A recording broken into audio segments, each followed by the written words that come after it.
ಇನ್ನು ಗಾಳಿಯಲ್ಲಿ ಗುಂಡು ಹಾರಿಸಿ ಬಿಲ್ಡಪ್ ಕೊಟ್ಟಿದ್ದಾರೆ ಸ್ವಾಮೀಜಿ.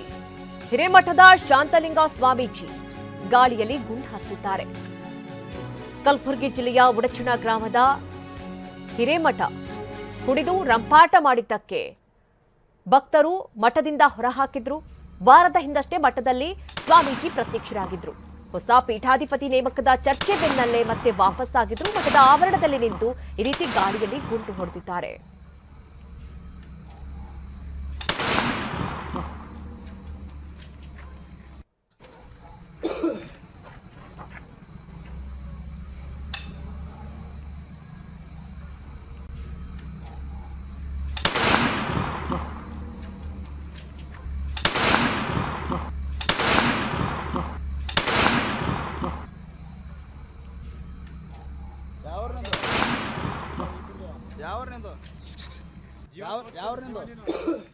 ಒಂದ್ ಕಡೆ ಗಾಳಿಯಲ್ಲಿ ಗುಂಡು ಹಾರಿಸ್ತಾ ಇರುವಂತಹ ದೃಶ್ಯಗಳನ್ನ ನೋಡ್ತಾ ಇದ್ದೀವಿ. ಇನ್ನೊಂದು ಭಾಗದಲ್ಲಿ ಅದೇ ಸ್ವಾಮೀಜಿ ಕುಡಿದು ರಂಪಾಟವನ್ನ ಮಾಡಿದ್ರು. ಈ ಹಿಂದೆ ಮಠದ ಆವರಣದಲ್ಲಿ ಈ ರೀತಿ ಕುಡಿದು ರಂಪಾಟ ಮಾಡಿದ್ದಕ್ಕೆ ಭಕ್ತರೇ ಅವರನ್ನ ಹೊರಗಡೆ ಹಾಕಿದ್ರು. ವಾರದ ಹಿಂದಷ್ಟೇ ಅವರು ವಾಪಸ್ ಆಗಿದ್ರು ಅನ್ನುವಂತಹ ಮಾಹಿತಿ. ಅದಾದ ನಂತರದಲ್ಲಿ ಈ ರೀತಿ ಗಾಳಿಯಲ್ಲಿ ಗುಂಡು ಹಾರಿಸಿದ್ದಾರೆ. ಈ ಮೂಲಕವಾಗಿ ಬಿಲ್ಡಪ್ ಕೊಟ್ರ ಅಥವಾ ವಿರೋಧಗಳಿಗೆ ಎಚ್ಚರಿಕೆಯನ್ನ ಕೊಟ್ರ ಅನ್ನೋದು. ಹೀಗಾಗಿ ಈ ಸ್ವಾಮೀಜಿಗಳ ನಡೆ ಬಹಳ ಚರ್ಚೆಗೂ ಕೂಡ ಕಾರಣವಾಗ್ತಾ ಇದೆ. ಒಂದ್ ಕಡೆ ಭಕ್ತರಲ್ಲೇ ಬೇಸರ ಇದೆ, ಯಾಕಂದ್ರೆ ಒಬ್ಬ ಸ್ವಾಮೀಜಿ ಯಾವ ರೀತಿ ಇರಬೇಕು.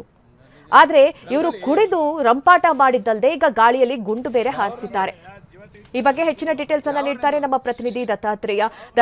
ನಾವು ಗಮನಿಸ್ತಾ ಇದೀವಿ, ಒಂದ್ ಕಡೆ ಆ ಸ್ವಾಮೀಜಿ ಕುಡಿದು ರಂಪಾಟ ಮಾಡಿರೋದು, ಇನ್ನೊಂದ್ ಕಡೆ ಇವತ್ತು ಬಂದು ಗಾಳಿಯಲ್ಲಿ ಗುಂಡು ಹಾರಿಸಿದ್ದಾರೆ. ಏನು, ಯಾವ ಕಾರಣಕ್ಕಾಗಿ? ಮಧು, ನಿಜಕ್ಕೂ ಏನು ಆ ಸ್ವಾಮೀಜಿ ಮತ್ತು ಅಲ್ಲಿನ ಗ್ರಾಮಸ್ಥರ ಮಧ್ಯೆ ನಡೆಸ್ತಾ ಇರ್ತಕ್ಕಂಥ ಹಗ್ಗ ಜಗ್ಗಾಟನೆ ಈ ರೀತಿಯಾದಂತ ಘಟನೆಗೆ ಕಾರಣ ಅಂತಾನೆ ಹೇಳ್ಬೋದು. ಯಾಕಂದ್ರೆ ಕಳೆದ 7-8 ತಿಂಗಳ ಹಿಂದೆ ಇದೇ ರೀತಿಯಾಗಿ ಏನು ರಂಪಾಟ ಮಾಡಿಕೊಂಡು ಮಠವನ್ನು ಖಾಲಿ ಮಾಡಿ ಹೋಗಿದ್ರು. ಹೀಗಾಗಿ ಏನೋಂತರ ಮಠಕ್ಕೆ ಹೊಸ ಪೀಠಾಧಿಪತಿ ಮಾಡಬೇಕು ಮತ್ತು ನೂತನವಾಗಿ ಏನೋಂತರ ಪೀಠಾಧ್ಯಕ್ಷರ ಆಯ್ಕೆ ಮಾಡಬೇಕು ಅಂತ ಹೇಳಿ ಗ್ರಾಮಸ್ಥರೆಲ್ಲರೂ ಕೂಡ ಕಸರತ್ತನ್ನ ನಡೆಸಿದ್ರು ಮತ್ತು ಪೀಠಾಧಿಪತಿ ಹುಡುಕಾಟ ಬಂದಿದ್ರು. ಈ ವೇಳೆ ಏನೋಂತರ ಕಳೆದ 8 ದಿನಗಳಿಂದನೂ ಕೂಡ ಮಠದಲ್ಲಿ ಏಕಾಏಕಿ ಮತ್ತೆ ಪ್ರತ್ಯಕ್ಷರಾಗಿದ್ದಾರೆ ಸ್ವಾಮೀಜಿ.